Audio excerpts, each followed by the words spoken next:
Okay, this is a video kind of introduction to Thieaudio. I'm doing the same thing I did maybe a year ago, year and a half ago, I don't recall, for this company, which is Fearless Audio. Nobody had ever heard of them, including myself. This set right here is the S8F, and as soon as I got it, I knew that it was special. I knew that this was really good and probably the best of the collection that I had been sent, which was about 7 or 8.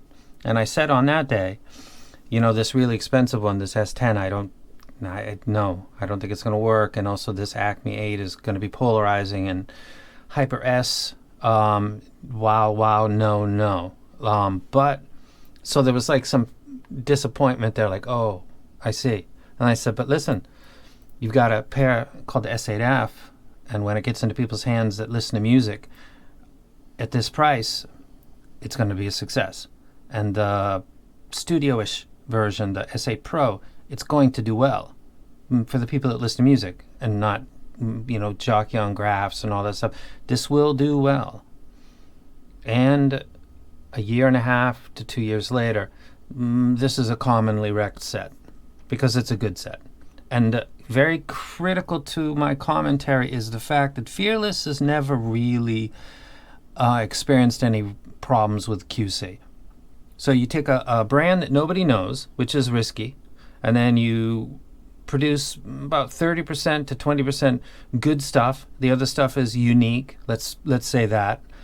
Not bad, just different, made by people that are interested in being creative with the tuning, which is totally cool. But when you do that, you're going to take the risk of a lot of that not being successful financially, and that was totally cool with them. My feedback was the first indication that was probably going to take place. Forget about just my opinion. It's probably going to be repeated. And they didn't mess up with quality control. And this is a very good set. And it's still in my possession. You guys know on Patreon or even watch my channel, I move off from stuff and just not give it away. People pay $20 to be Patreons, but relative to what it costs, give it away. But I keep these. These were the moment that I thought, what company is that? This is relevant because this is Thieaudio, and Thieaudio was beginning even more impressively than Fearless started. They've made 4 IEMs. I think the first time I got Fearless, I got like 6 or 7 boxes.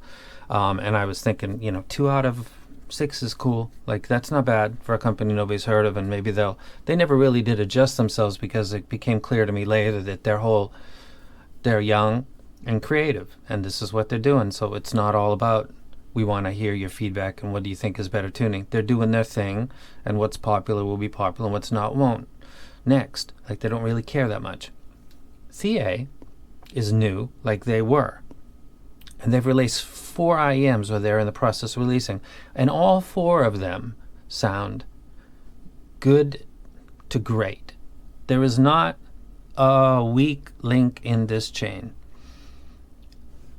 Fearless is in this topic because this is what happens when a new company that's nobody's ever heard of starts releasing stuff, and the only factor is a buildup of opinions, enough for people that don't trust an unknown company but do trust the people that give the opinions. I don't talk about reviewers or influencers. I'm talking about cash paying people. And enough people bought the Fearless and then would come and say, hey bro, I've had the duh and the duh. I got the S8 Fearless, and then I switched to the Pro because that was more studio friendly. I'm a mixer, I use it all day long, and stuff like that started to build up, and now Fearless moves on its own. It's like a snowball going downhill. It doesn't need a reviewer to push it, prop it, move it. It's got its own, it's stabilized, and quality control has not destabilized it. This company start is more impressive than Fearless because none of these are like, that will totally not be acceptable. They're all very good to very good. I'd say that the L9 is potentially epic. The L3 might be the one that ends up selling the most because of the price and the performance. The L3 is got one of those. These guys are really good tuners. The max deviation across the board is like 8 dB. And everything's sitting in like 7 or something that's just really nice. That bass glide, the mids, you can see are green. That elevation at the typical, and then it doesn't have the drop. It's got a kind of a plateau a la like a Nole with a dip in a different spot, but it's where I prefer it, which is between 6 to 8, and it sounds really good. And this is the affordable one. This is the, I think it's 149. Don't hold me to these prices because I don't know. I know a little more than you, and sometimes because you guys are on the Discord, you know more than I do, because I get contacted and told something, and otherwise I'm busy doing other stuff.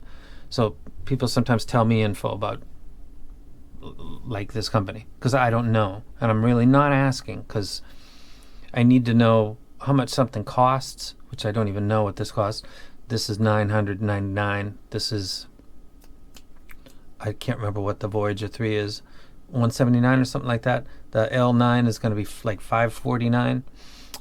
Dynamic driver, bass, 8 balanced armatures. If these people keep a good grip on quality control, they're going to get what Fearless got, and that is a loyal following based on good audio replay and no bullshit. By bullshit, I mean quality control. Like no weird stuff. And there was some stuff that went on with the packaging because they went from one type of packaging to another, but that's kind of, that could be and was accepted because it's a brand new company trying to improve its presentation to its owners. And then some people say, can I get that box? Because I got the old blue one. And like that's the kind of stuff that people can deal with. Connectors coming off, loose boards, that's stuff people won't put up with. And they didn't have to with Fearless. And so it's what it is now, which is a legit Chi-Fi brand that is in the mid to upper tier. Never really tried or was successful in the budget arena because they don't. These people are kind of unique because they don't seem to really care about anything except making creative stuff. And QC seems to be kind of automatic for them recently, so I don't hear anything about Fearless. This is Thieaudio. They've got a top-of-the-line S-tier item in the V14, and it's being received by cash-paying owners that have owned other items in its price range and more expensive, and they are satisfied. That is the ultimate praise. Forget about 10 reviewers. Put them together. Put them on a fucking scale. They do not weigh as much as one person that is been in the hobby for a reasonable amount of time, has spent money in multiple tiers, decided that, diminishing returns is legit, but I can accept this, I can't accept that, and they've kind of found their spot in the hobby. Some of those people are getting the V14, and they're impressed. In its price range, it is doing very well, and that's the kind of thing that will continue to build upon itself, where you get the custom caps, and they start to do other stuff with it, and in a year it'll be like Fearless, just another, like, hey, how about Thieaudio? They got good stuff too. You might want to check that out. Like, that will be what will happen in the future with this company. So I'm just doing this intro video because whereas Fearless started out with 6, 7 things on the wall and 3 of them seem to be quite good, these guys are one after the other kind of nailing it. And they took the V14 tuning and they pretty much copied it to a hybrid with dynamic in the low end, which is the L9, which is, I just love to see that consistency because it's like a house tuning, but they didn't keep that with the other ones. These 3 drivers are slightly different, a little more balanced with slight tilts. This is a really nice tuning, and it's the most affordable of the series. So if they get their packaging squared away, and if they don't have any QC issues, it looks like they're going with the QDC and the 2 pins and not MMCX. So fucking yay, everybody should be happy about that. If they get the packaging right and there's no QC stuff, this along with Fearless is going to be a long time. This is going to be like one of those things that's in people's collections, and 3-4 years down the road, people are like, oh yeah, I had that, I still got this one, I let that one go. It just becomes comfortable, known. People that are in the hobby can say, "You should try out that that L3 there. What's that called? The Legacy 3? That was pretty good for that price. Competitive. Check that out. No QC issues that I heard of. Like, that's the narrative that'll occur in months, built upon many, many people. There'll be people that don't like it because that's their job, to find the something and something. But when the people who listen to the music outweigh them in numbers, in volume, then that's other stuff is just noise, and it'll be all based on price to performance relative to the competition.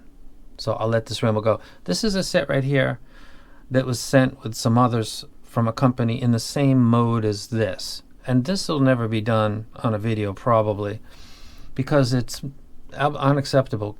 The screen popped off of one of them, so that's a version that I've got. It's already got a QC issue.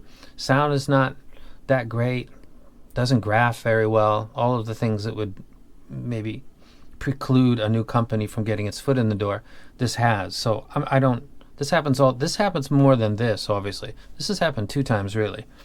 Fearless and now Thieaudio. And then there's all the other companies that send a series to me through a seller, and that this won't make it. So this is Thieaudio. They're doing really, really good. Knock on wood about this, about no QC issues coming up, and a nice package to put it in. And I can wreck all 4 of these. I like them all. In this price range, this might be the killer. I know that the L9 is my stated favorite, but the L3 is quite good. And there's people with Voyager 3 that like it. That like it a lot. I think it's a boss. With the video that I did and the music is very, very important. It's the context of the opinion given. So if I'm talking about rock and roll and, you know, hip hop and reggae, that's what I'm listening to. So if you listen to classical, you need to talk to people that listen to that genre. It is as important as a graph is, because if something graphs well and it sounds great, but that's not exactly what you listen to, you better pay attention, because that could be the thing that turns it from potentially excellent to this isn't my thing, I wasted my money, kind of like that. So I'll let you guys go. Thieaudio L3 hybrid, 1 dynamic driver, 2 BAs, Voyager 14 balanced armatures. Fucking love it.